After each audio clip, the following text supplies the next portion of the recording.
तो कल के लेक्चर में हमने देख चुका था वेन डायग्राम, और वेन डायग्राम पे आधारित कई कैलकुलेशंस को हमने देखा था, जैसे कई लॉज को देखा था, जैसे यूँ कह सकते हैं कई टर्म्स को देखा था, जैसे कि इंटरसेक्शन, यूनियन और जो भी हमने देखा था। और आज के लेक्चर में हम देखेंगे इस सेट के प्रॉपर्टीज को, ठीक है, या कह सकते हैं कि law of algebra of sets, मतलब सेट्स के अलजेब्रा का जो लॉ है उसको आज हम देखेंगे। कुछ लॉ हैं जैसे कम्यूटेटिव लॉ है, फिर एसोसिएटिव लॉ है, इसी तरह से कई लॉ है, ठीक है।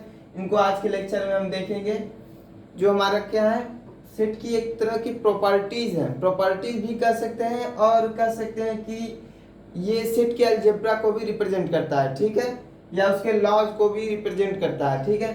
तो कम्यूटेटिव लॉ क्या होता है? कम्यूटेटिव लॉ होता है, जैसे कम्यूटेटिव लॉ आप किसी दो संख्याओं को ऐड करने में भी फॉलो कर सकते हैं। जैसे हम कहते हैं अगर 2 + 5 कीजिए, या इसी को हम क्या लिख सकते हैं, तभी 7 आएगा, या 5 + 2 कीजिए तभी 7 आएगा, ठीक है। तो इसी तरह के लॉ को हम सेट में जब डिफाइन करते हैं तो उसी को क्या कहते हैं, कम्यूटेटिव लॉ। तो जो सेट होता है वो कम्यूटेटिव लॉ को भी फॉलो करता है, ठीक है। तो इसके लिए क्या रिप्रेजेंटेशन होता है, क्या बोल सकते हैं कि डेफिनेशन होता है, इसके लिए होता है कि अगर दो सेट हो ए और बी, मीन्स अगर ए यूनियन बी हम लोग निकालें तो इसी को हम क्या लिख सकते हैं, मतलब अगर कोई सेट ए हो और कोई सेट बी हो, ठीक है। इसको हम वेन डायग्राम से समझे तो बहुत अच्छे से समझ में आएगा। अगर हमारे पास ऐसा डायग्राम है, अगर ये हमारे पास सेट ए है, ठीक है, और ये सेट बी है, इन दोनों सेट का यूनियन क्या होगा, इन दोनों सेट का यूनियन होगा ये पूरा,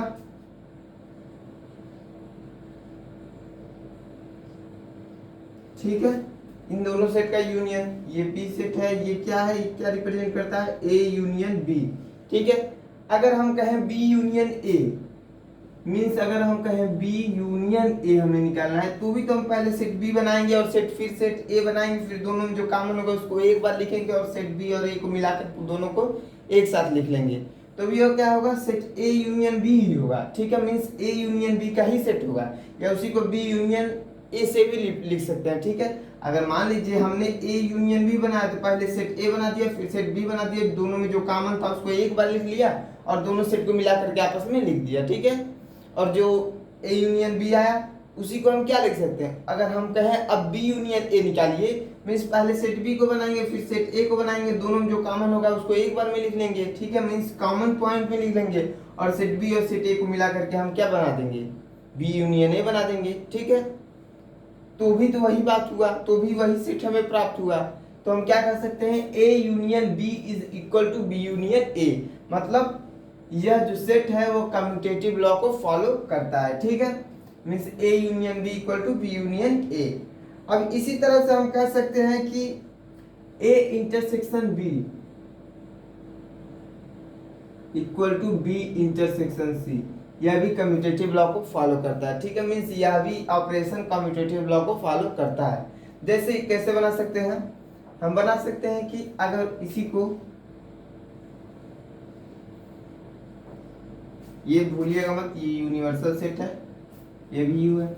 अगर कोई सेट ए है और सेट बी है, दोनों का इंटरसेक्शन, मीन्स ये सेट ए है ये सेट बी है, दोनों का इंटरसेक्शन पॉइंट क्या है इंटरसेक्शन में, यही जाएंगे, यही सेट होगा इंटरसेक्शन सेट। तो ए इंटरसेक्शन बी कहिए तो भी यही सेट आएगा, और बी इंटरसेक्शन ए कहिए तो भी तो यही सेट आएगा।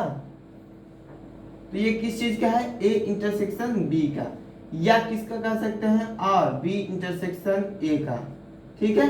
तो इसीलिए A intersection B equal to क्या हो सकता है, बी इंटरसेक्शन ए है, बी इंटरसेक्शन ए, ठीक है, दोनों क्या है, सेम है।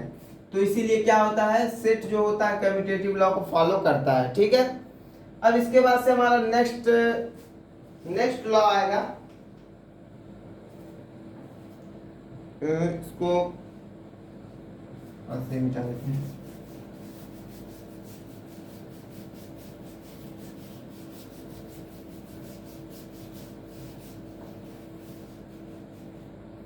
नेक्स्ट हमारा है एसोसिएटिव लॉ।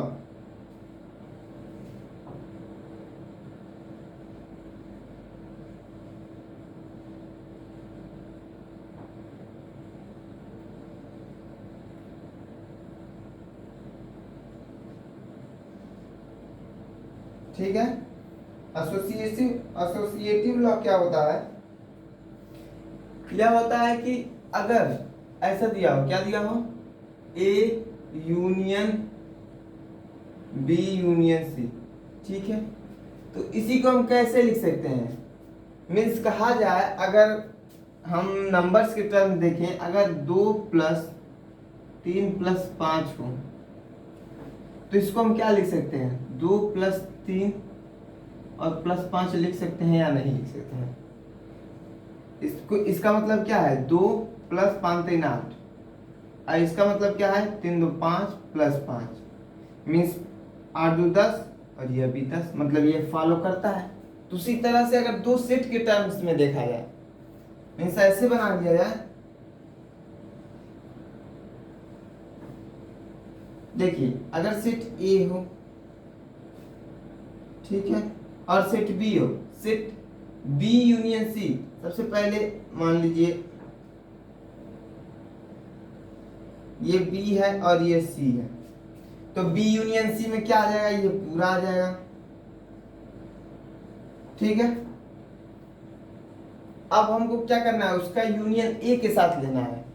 तो ए मान लीजिए अगर यह सेट ए हो, यह सेट क्या है, ए है, तो अब क्या हमें लेना है, अब हमें इसका भी यूनियन लेना है। तो ये भी इस यूनियन में कौन कौन से आ जाएंगे एलिमेंट, इसमें भी ये सारे पूरे आ जाएंगे,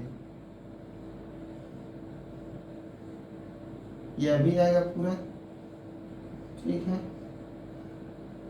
ये सारे एलिमेंट आ जाएंगे। और इसी को हम क्या लिख दें, यह किसके बराबर होता है, यह बराबर होता है ए यूनियन बी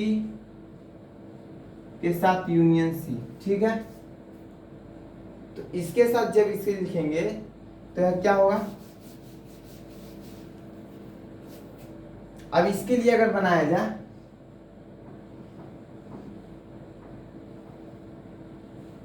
तो हमें ए और बी का यूनियन बनाना है। तो मान लीजिए यह सेट बी हम लिए थे और यह सेट ए लिए थे, ठीक है, इन दोनों का यूनियन कहाँ आएगा, इन दोनों का यूनियन ये पूरा हुआ। अब यूनियन सी लेना है, तो इन दोनों से मिला करके हम लेंगे ऐसे, क्योंकि इन दोनों में जो भी पॉइंट सेम होगा वह सब क्या हो जाएगा, ये सेम कॉलम में आ जाएगा। अब इसका यूनियन क्या होगा, इसका यूनियन ये होगा,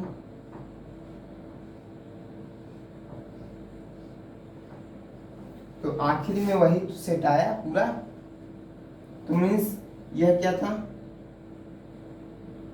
यह था A union B union C, और यह क्या है, ए यूनियन बी का यूनियन सी के साथ, यह दोनों आपस में क्या है, इक्वल है। तो इसलिए हमारा एसोसिएटिव लॉ भी फॉलो हो रहा है, ठीक है। अब इसी तरह से यूनियन ये था, अब इंटरसेक्शन के टर्म्स में भी ले सकते हैं। जैसे क्या होता है, वो लॉ क्या होता है, A intersection B intersection C equal to क्या होगा, ए इंटरसेक्शन बी और इंटरसेक्शन सी, ठीक है, यह होगा हमारा एसोसिएटिव लॉ इंटरसेक्शन के टर्म्स में, ठीक है। अब इसी तरह से उसका भी एग्जांपल हो जाएगा, ठीक है।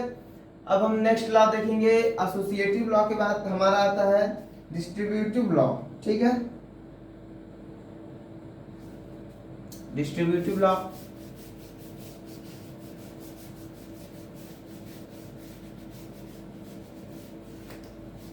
डिस्ट्रीब्यूटिव लॉ क्या होता है,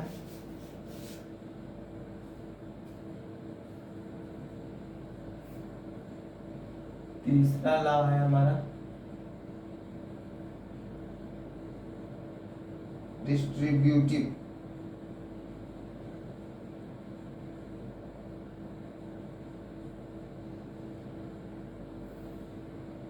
तो डिस्ट्रीब्यूटिव लॉ क्या होता है, डिस्ट्रीब्यूटिव लॉ होता है, अगर मान लीजिए ऐसे दिया हो ए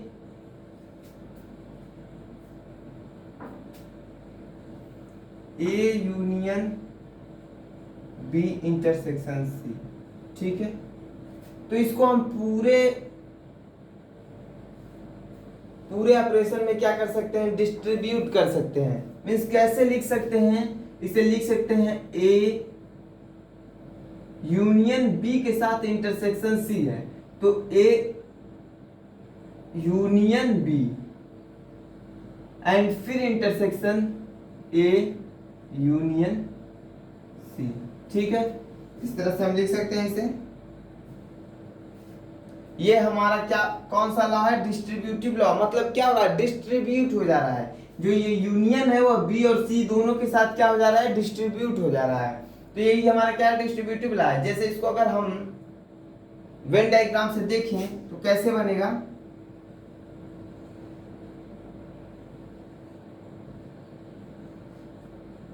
ये यू होगा,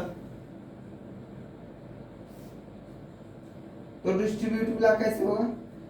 अगर मान लीजिए ये ए हो तो हमें ए पहले बी इंटरसेक्शन सी निकालना है। अगर यह बी हो और यह सी हो तो बी इंटरसेक्शन सी क्या होगा? बी इंटरसेक्शन सी हमारा यही होगा। ठीक है, अब इसका यूनियन किसके साथ लेना है? इसका यूनियन लेना है ए के साथ। तो अगर यह कोई सेट ए हो तो इसके साथ जो हमें यूनियन लेना है वह यूनियन किसके साथ लेना है? बी और सी के साथ नहीं लेना है। बी इंटरसेक्शन सी जो सेट आ रहा है, यह जो सेट आ रहा है, यह जो हमने निकाला है, इसके साथ हमें लेना है इसका यूनियन, ए का यूनियन। तो अगर यह ए होगा तो अब हमारे सेट में जो होगा एलिमेंट वह कौन कौन सा होगा? यह पूरा होगा, इस सेट का पूरा होगा, और शेष बचे यह होगा। ठीक है, मीन्स जो हमारे पास होगा वह केवल कौन सा सेट होगा? यह होगा। ठीक है, यह दोनों नहीं आए क्योंकि यह दोनों पहले ही हट चुके हैं। बी इंटरसेक्शन सी में केवल इतने ही एलिमेंट आया और उसके साथ हमने ए का यूनियन लिया है। ठीक है, अब अगर इसी को हम इसके लिए देखें तो जब इसके लिए देखेंगे तो किस प्रकार बनाएंगे?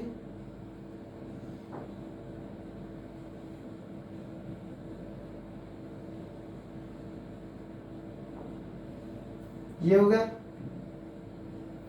अब देखिए ए यूनियन बी लेना है तो सबसे पहले हम जैसे हमने यहां पर बनाया वैसे हम यहां पर भी बना लेते हैं। अगर यह सेट ए हो, इस पेन से नहीं,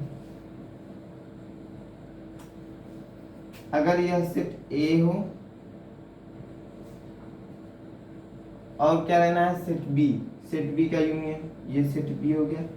ए यूनियन सेट बी लेना है तो ए यूनियन सेट बी में कौन कौन से आ जाएंगे? यह पूरा आ जाएगा। अब ए यूनियन सी लेना है हमें। ठीक है, यह बी था, यह ए था, अब ऐसे सी बना लेते हैं। ए यूनियन सी लेना है। अब ए यूनियन सी में कौन कौन से एलिमेंट आ जाएंगे? ए यूनियन सी में हमारे एलिमेंट आएंगे ये,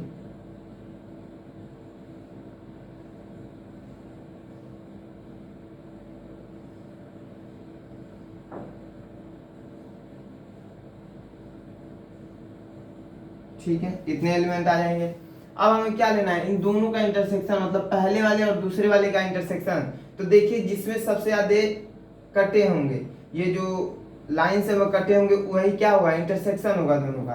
तो किसमें किसमें कटे हैं? इसमें देखिए, इसमें कटा है और इसमें कटा है, तो ये हमारा क्या हो जाएगा? यह हमारा हो जाएगा इंटरसेक्शन। ठीक है, तो ये देखिए दोनों सेट जो आए हैं सेम आए हैं। इसमें यह वाला सेट, इसमें भी यह वाला सेट, दोनों क्या है? सेम आया है। तो यह क्या हो गया? डिस्ट्रीब्यूटिव लॉ को फॉलो कर रहा है। इसी तरह हम क्या ले सकते हैं? इसी तरह यह पहला हो गया यूनियन के टर्म में, अब दूसरा हम क्या लिख सकते हैं? इंटरसेक्शन के टर्म में। A intersection B union C हो तो इसे हम क्या लिख सकते हैं? इसे हम लिख सकते हैं A intersection B union A intersection C. ठीक है, इस तरह से हो गया। ये हमारा हो गया क्या? Distributive law. अब इसके बाद से हमारा नेक्स्ट लॉ आता है D Morgan's law. D Morgan's law बहुत ही ज्यादा इंपॉर्टेंट लॉ है।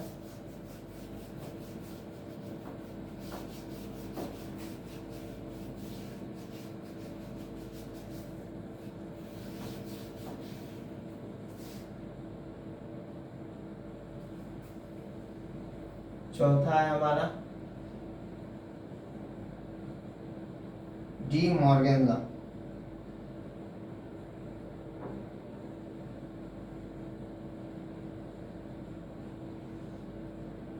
ठीक है, तो डी मॉर्गन्स लॉ क्या होता है? डी मॉर्गन्स लॉ होता है ए, अगर कैसे दिया हो, ए यूनियन बी का डैश दिया हो, ये क्या होगा? ये होगा ए डैश इंटरसेक्शन बी डैश। और दूसरा क्या हो सकता है? इसी तरह से इंटरसेक्शन के टर्म्स में हम देख सकते, कैसे देखेंगे? अगर हमें दिया हो ए इंटरसेक्शन बी का डैश इक्वल टू क्या होगा? ए डैश यूनियन बी डैश। ठीक है, यह हमारा हो जाएगा। यही हमारा क्या है? डी मॉर्गन्स लॉ है। तो इसे कैसे प्रूव करेंगे? इसे भी वेन डायग्राम से ही हम देखेंगे। अगर वेन डायग्राम हम बनाएं, यह यू हो गया। ठीक है, अब वेन डायग्राम में क्या होगा? वेन डायग्राम में अब हमें क्या बनाना है? ए यूनियन बी सबसे पहले बना ले, फिर उसका डैश ले लें। अगर यह सेट ए हो और यह सेट बी हो, सेट ए सेट बी, इसका यूनियन ये पूरा सेट होगा।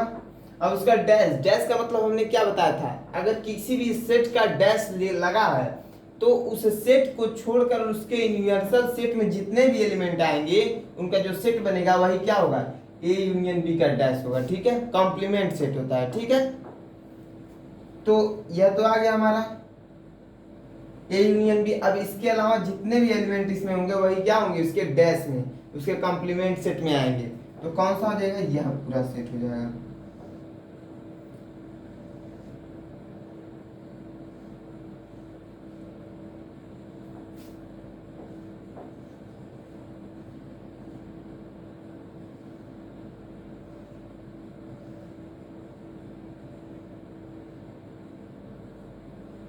ठीक है, यह हो जाएगा। अब इसी तरह से इसको हम देखें, अगर इसको अगर हम बनाएं और देखें हमने जो लिखा है वो सही है या नहीं, तो क्या होगा? यू हो गया। अब देखिए हमें क्या बनाना है? ए डैश। तो यह अगर ए हो गया तो ए डैश क्या होगा? इस ए के अलावा जितने भी इसमें होंगे,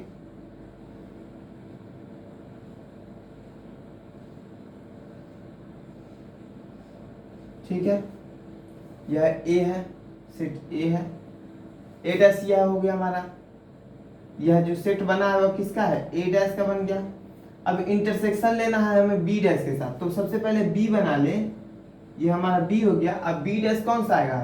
बी डैश हमारा आएगा, बी डैश बी को छोड़कर सारा से, बी को छोड़कर यह आएगा पूरा, यह बी में नहीं रहेगा।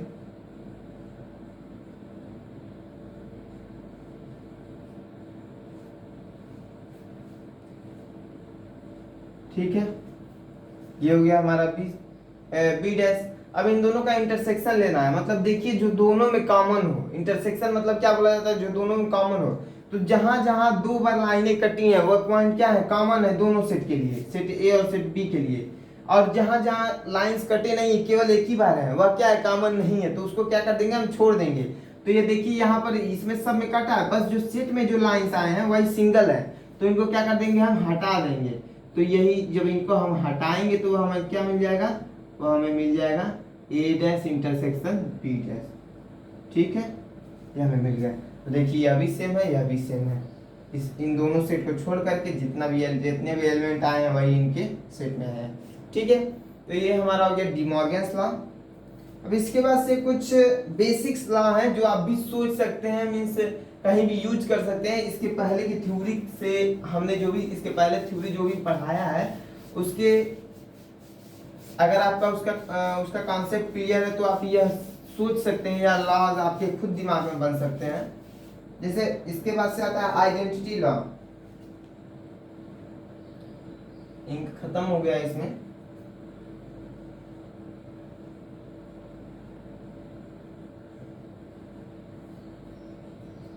लॉ, आइडेंटिटी लॉ क्या होता है? आइडेंटिटी लॉ होता है हमारा ए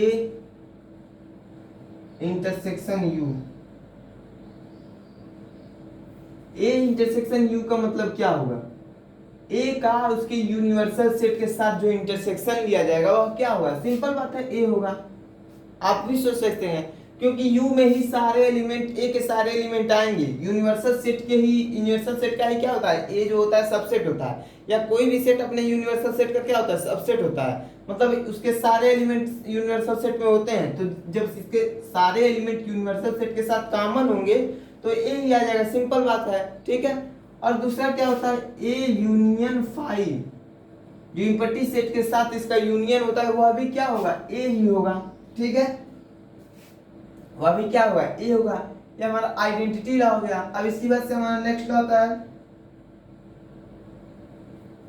आइडेंपोटेंट लॉ।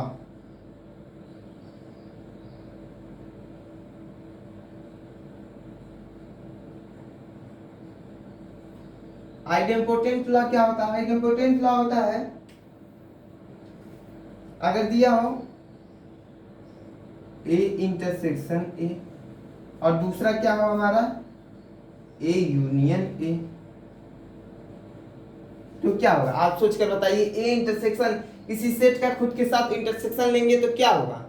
वही सेट आएगा। सिंपल बात है। इंटरसेक्शन मतलब दोनों सेट में जो पॉइंट कॉमन हो, और दोनों सेट जब सेम ही है तो सारे पॉइंट कॉमन होंगे, तो फिर वही सेट हमें क्या मिल जाएगा? ए ही मिल जाएगा, ठीक है। अब दोनों सेट का यूनियन लेना है, तो दोनों सेट का यूनियन लेना है, कोई सेट अलग सेट है ही नहीं, दोनों सेम सेट है, तो सारे एलिमेंट सेम होंगे और उसी सेट को फिर एक बार लिखा जाएगा तो फिर वही सेट मिलेगा। ये भी क्या हो जाएगा? ये हो जाएगा। तो इस तरह से हमारे कुछ लॉ थे, सेट के प्रॉपर्टीज थे, ठीक है। या कह सकते हैं कि law of algebra of set, algebra के सेट के जो अलजेब्रा थे उसके जो लॉ थे उसको हमने देख लिया इस लेक्चर में। अब हमारे नेक्स्ट लेक्चर में एक ही टॉपिक बचा है, कार्डिनलिटी निकालना किसी सेट का, तो हम नेक्स्ट लेक्चर में देखेंगे। फिर उसके बाद से हमारा यह सेट चैप्टर सेट खत्म हो जाएगा, ठीक है। तो अब नेक्स्ट लेक्चर में देखेंगे। अब तक, तब तक के लिए धन्यवाद।